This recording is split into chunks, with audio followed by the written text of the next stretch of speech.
Ketua Dewan Pertimbangan Partai Golkar versi Munas Bali Akbar Tanjung mengapresiasi usaha para anggota Poros Muda Golkar dalam mempertahankan partainya. Khususnya peluang terbentuknya sistem mekanisme partai baru yang beranggotakan kader-kader muda Golkar. Ya, mengatakan tiket, tapi pertemuan ini menjamin ada suatu peluang bagi adanya perubahan-perubahan ke depan, dan peluang dalam perubahan ke depan itu mereka termasuk tidak menjadi objek saja, tapi juga sekaligus menjadi subjek dalam perubahan-perubahan ke depan. Tentu ya mereka harus mempersiapkan diri, dan perubahan-perubahan itu harus dilakukan secara demokratis, secara terbuka, akuntabel, dan memberikan kesempatan peluang kepada siapa saja yang merasa terpanggil untuk mengikuti proses perubahan tadi itu. Ya, itu Pak Akbar Tanjung. Tapi kok saya lihat bajunya sudah agak ke Nasdem-Nasdeman gitu ya. Apa kena masuk angin atau? Nasdem yang ini tuh.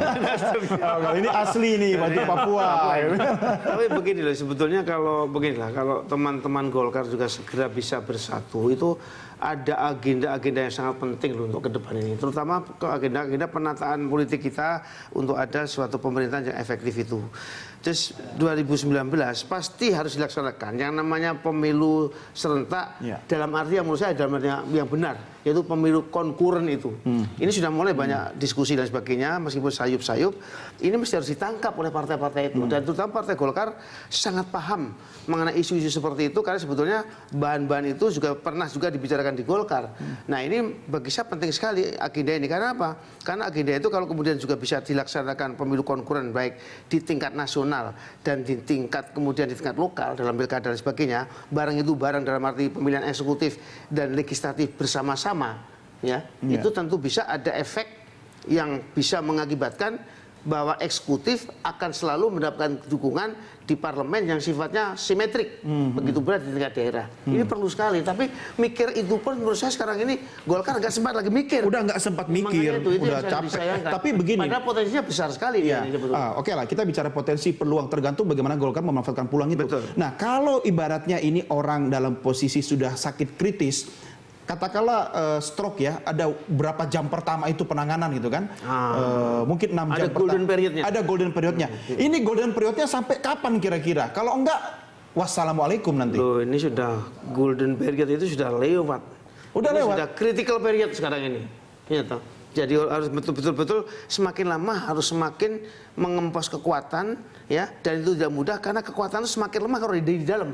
Ya kan, di dalam semakin lemah sekarang ini. Kenapa semakin lemah? Karena sudah mulai bahwa tadi ada faksi-faksi di dalam masing-masing kubu untuk bisa juga mulai mengatur, menyelamatkan dirinya. Oh, ini ganti itu, ini ganti ini, ganti ini, dan sebagainya.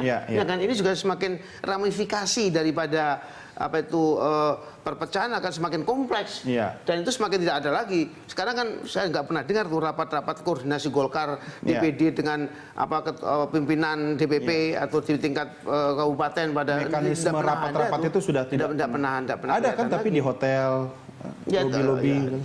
Tapi itu begini, rapat-rapat yang rakyat mendengar itu merapatkan membicarakan apa yang diperlukan masyarakat.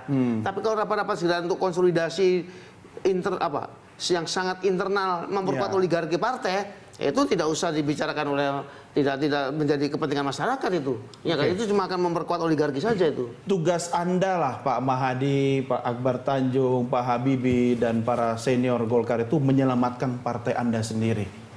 Golden period sudah lewat.